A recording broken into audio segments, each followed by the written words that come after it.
surprised. Hey folks, Matt Waldron here again with Lifes-a-Bluff. We're doing random questions with Joe Sebok, captain in charge of Poker Road. Man known by a million names and a million objectives, but at the end of the day, just Joe Sebok. Just Joe Sebok. It's kind of like, Poker Road is kind of like running an asylum. So I don't really consider myself a captain as much as like a head, psychologist more than anything. Do you feel like you've grown up a little bit now that you've almost got a year in the works of working on Poker Road? Well, I guess it depends on what you mean by grow up. I had a lot of business experience, but it's definitely been a whole new ball game trying to play poker professionally and run a business, full time.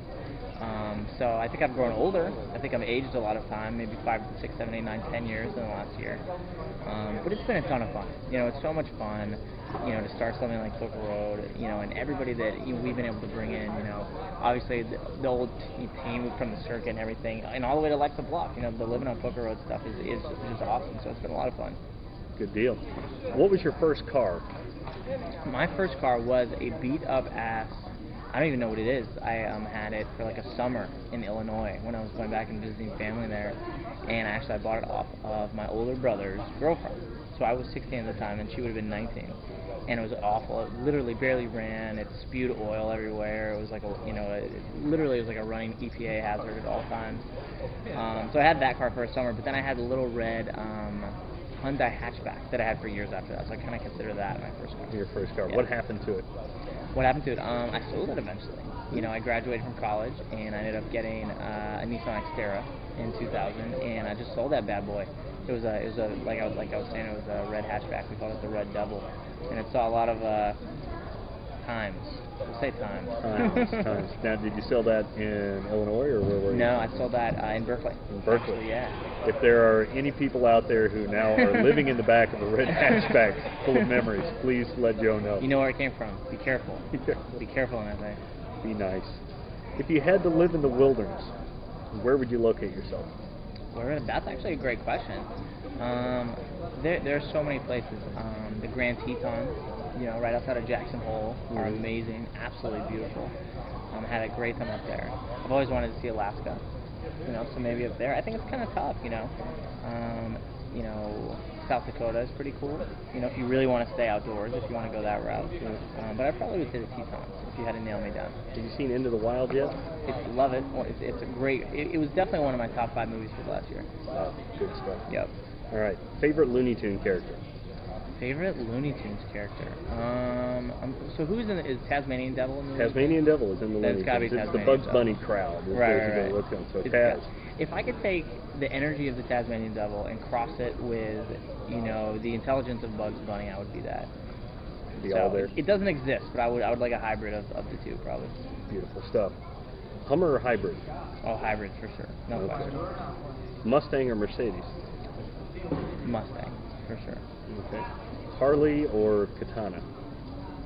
See, I don't know. See, that one is really tough because I like Harleys a lot more, but I hate the super loud ones. So I don't know. I can't even decide. I'll just say mountain bike. How about that? Mountain bike.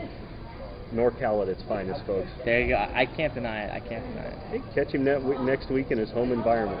Absolutely. I can't wait. It's one of my favorite tournaments up there. And I've always done well, I played the first year, I finished 30th. Last year was 7th. So, man, it's got to be first, right? It's got to be first. Yeah. We started the same table together. That's right. Right. We annoyed the hell out of Phil Helmuth until he blew up on it. He went off on me at one point. He gave me this speech. It was truly unbelievable. It was, I think you'd bust, or at least you were at a different table. It was really, really late, I believe, on day 1. And I played a couple pots with him. He opened, and I was short. I had ace-king, things like that, where I moved in. And he turns to me and he says, Joe, I know you have a lot of pride, but I think it's going to get you into trouble. And it was literally like, he morphed into like old Father Time, cross-reference with like my father. It was this really bizarre moment of time. It was really interesting. Nice. Now, so if that's one of the questions was, where's your favorite stop so far on the entire poker circuit, not just the World Poker Tour? I love Bay 101. Bay 101 might be it. But I also love Reno. Reno, it's such a random stop, but it's cool because they have, in the casino, they have a built-in bowling alley, and they have a whole ton of other stuff that we can do. Yeah. So I have all kinds of funny memories of gambling, with J.C. Strand, on Rolling Strikes, and gambling with Gavin and those guys. But, it's always nice just to have something else to do. We always get kind of confined to the casinos, and all we end up doing is drinking and playing blackjack or drinking and gambling, so it's nice to have something else going on. Where's the strangest place you had to corral Gavin from after a bit of work together over the years? The strangest place I've ever corralled Gavin from. I don't know if I've ever corralled him from. He's passed out in many a person's room where I had to go, fish him out to do the show the next morning. So that's always been interesting. He's fallen asleep. I know Scott Hoff, the host currently at Big Poker Sundays, used to do the circuit with us. I think Gavin fell asleep. He was playing, like 1-200 Omaha 8 or something like that, and completely passed out. Told the Hoff to play for him. So he always does these ridiculous things that are just unbelievable. Not so bad. Now, speaking of that you work with the Canadians, we have to ask you a very serious question. All right. Do you believe that the people of Canada are an invasion threat or an offshore source of musicians and comedians? Definitely be. Definitely be. There's no question about that. But they need to let me into the damn country. I love Canada. Canada loves us. I don't understand what's going on, but y'all need to let me into the country. It's very important, okay? You stopped me last time. It's not cool. So I'm hoping next time they will allow me access.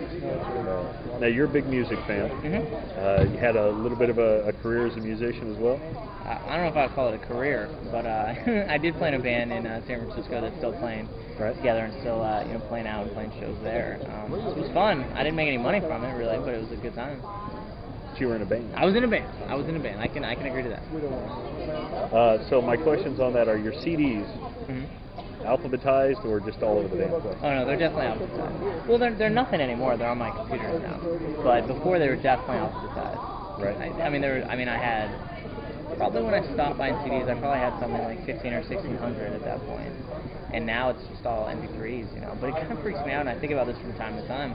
Because you can lose, I have 3 or 4 computers and they all have different amounts of music on them. But if something happens, that's gone.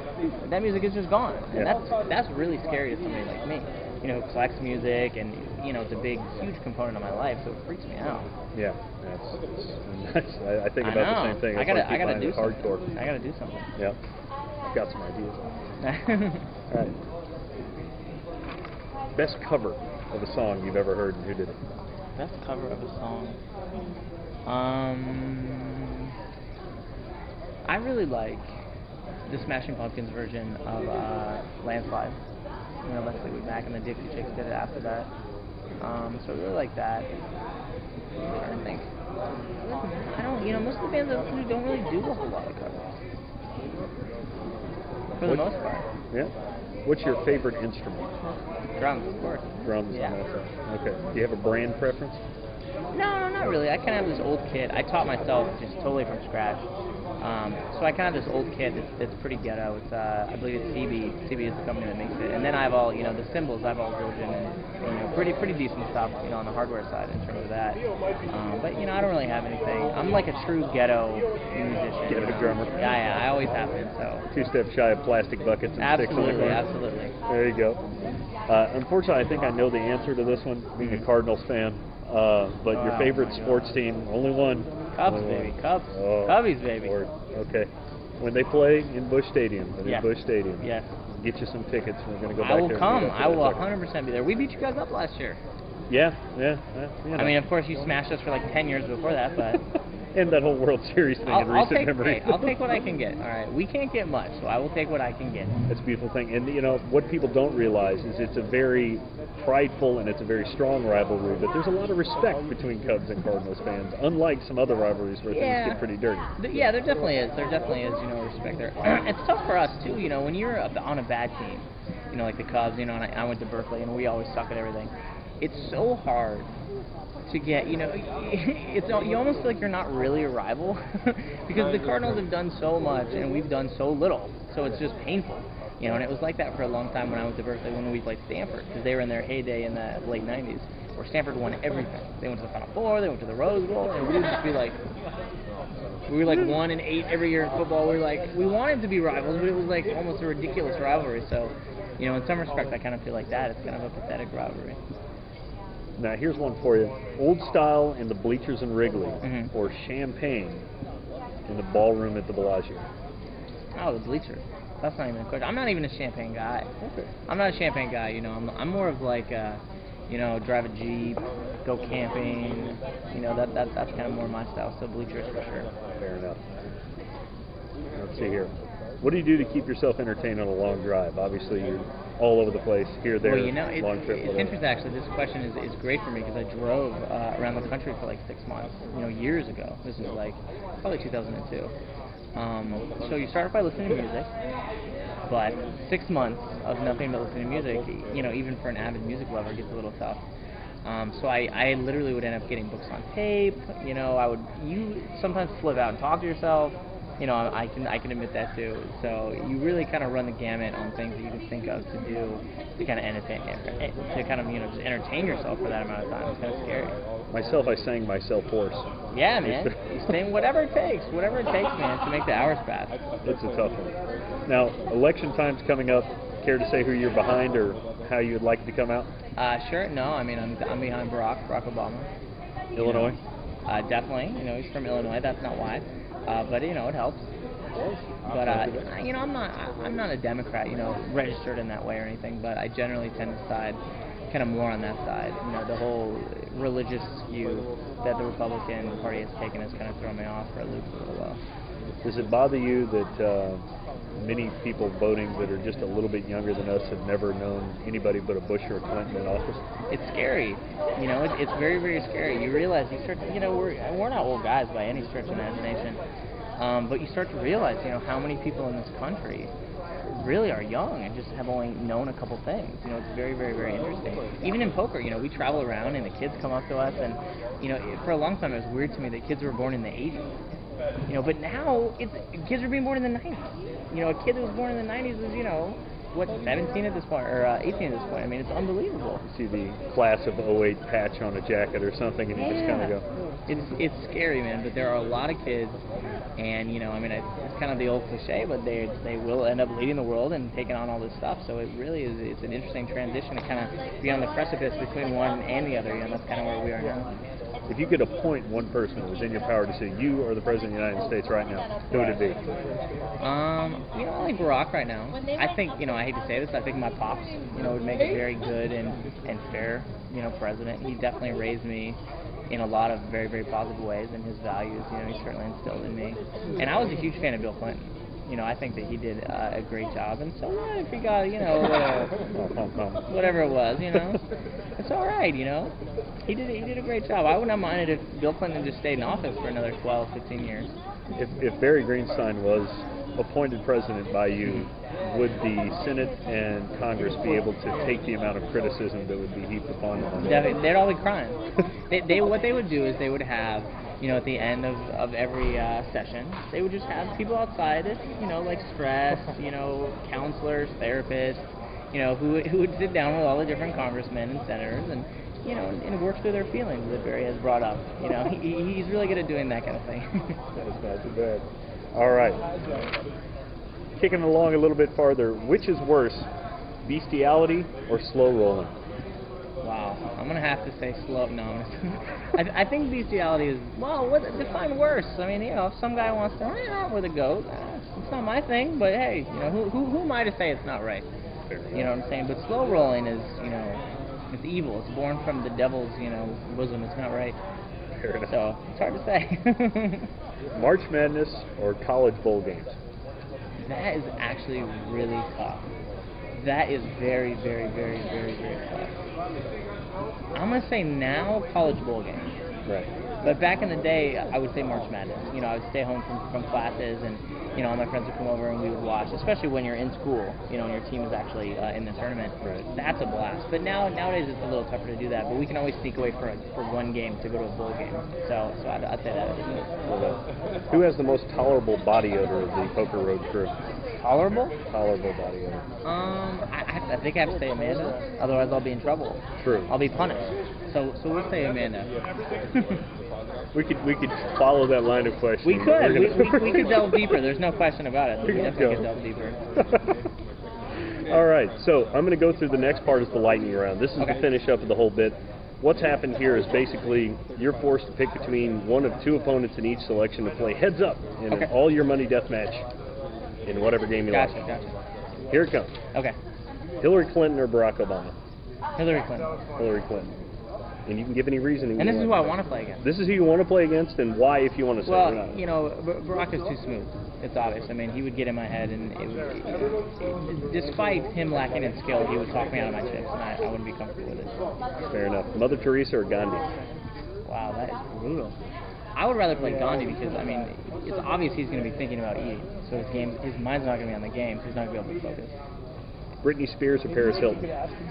I think you have to go with Paris Hilton. Britney's liable to pull an umbrella or a shotgun out from under the table and just take care of you, and then just take your chips, because you'll be dead. It'll be like a win by default. Fair enough. Bob Marley or Bob Dylan? Wow. I think I would rather play Bob Marley, you know, because he probably wouldn't even care about the game very much. You know, he would just be hanging out, and then after that we would just go out and probably party, you know, and have a good time regardless if we won. So I'd have the advantage, and I would have the better night after the game. True, true. And going to the other spectrum, Jay-Z or DMX? See, this is a terrible question because I don't even know rap at all. But I'm going to say Jay-Z because DMX sounds like some kind of, you know, toxic agent of some sort. We can go with like Puff Daddy instead of DMX. Yeah, true. But no, I can stay with DMX because that just sounds scary. Who wants to play somebody named DMX? That just sounds like something bad can happen to you at any moment. Yeah, fair enough. Ronald Reagan or Mikhail Gorbachev? I would much rather play with Ronald Reagan because he would just forget. He would forget what he had. He would forget. He'd have to check his cards. You know, when it comes through to his studio, he's got to look, and then you know he doesn't have to flush, all this kind of stuff. You know, he'd completely forget what was going on in the game, so it'd be pretty easy to you know, get the chips from him. Now, this next part is a special Child of the 80s segment. I can do it. And it's only for you. All right. Optimus Prime or Megatron? Oh, this is right up my. You know, I'm a huge Transformers fan. I know you're a huge Okay, I'm a huge Transformers fan. I think that you probably want to play with Optimus, you know, just because he's a straight shooter. He's not going to cheat you. You know, even if it means him losing, he's going to take it that extra step, you know, to just be fair.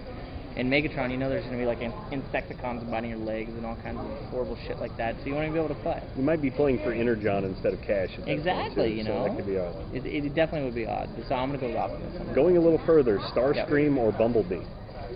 I think logic dictates that you'd rather play Bumblebee, but I'm gonna say Starscream because he'd be so prone to tilt, it'd be ridiculous. I mean, you could tilt that kid so fast. He's like the Phil Hellmuth of the Transformer world, you know. So it would be fun just to hear him screaming and going off, you know, for hours at a time. I just had that image kicking around in my head, and I think you're absolutely right. That'll work out great. Lion-O or Panthro? Ooh, that's a good one. Yeah. I'm gonna say I would rather play Lion-O because he's such a hothead. You know, he's always getting in trouble. He would be that guy that's super rash, you know, who would limp with Queen 6, and you'd pick up 2 jacks, put in a big raising movement. You know, just hot-headed, just making a mistake at the wrong time. So I'm gonna say Lion-O. He-Man or Skeletor? I think with this one, just because of the same kind of Optimus Prime characteristics, you know, He-Man is gonna be fair to a fault. You know, he's not gonna push the edges because he's gonna say, oh, I don't know, I'm not comfortable, maybe this isn't right. And you're going to be able to take advantage of that, honestly. All right. Last one, Duke or Flint? Duke or Flint from Dukes of Hazzard? No, Duke or Flint from G.I. Joe. Oh, see, I never was a G.I. Joe fan. Oh, yeah, G.I. Joe. Shit. Yeah, I'm terrible with those guys. Flint sounds more fun. Okay. We'll give you a bonus last question. We'll come back to the sports side of things. One that I think would be fun, Dick Vitale or Chris Berman?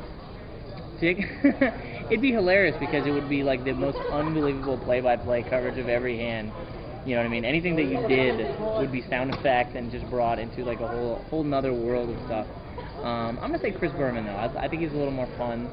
You know, he does my favorite ESPN sound effect, which is when the guy's running and he goes whoop, and when he fumbles and does lots, or when the guy slides through a tackle. So I'm gonna go with that. I'm gonna go with Berman. What would a Chris Berman all-in sound like?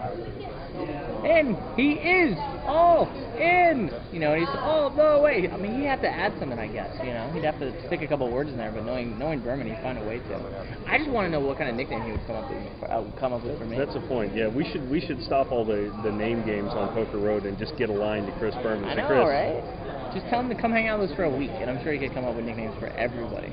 Easily. That'll work out. I would do it. I'd love to have it. Cool. Well, that's all we've got for right now. Thanks for taking about 10-15 minutes with us. Anytime. And there you go, folks. Joe Sebok. Right on.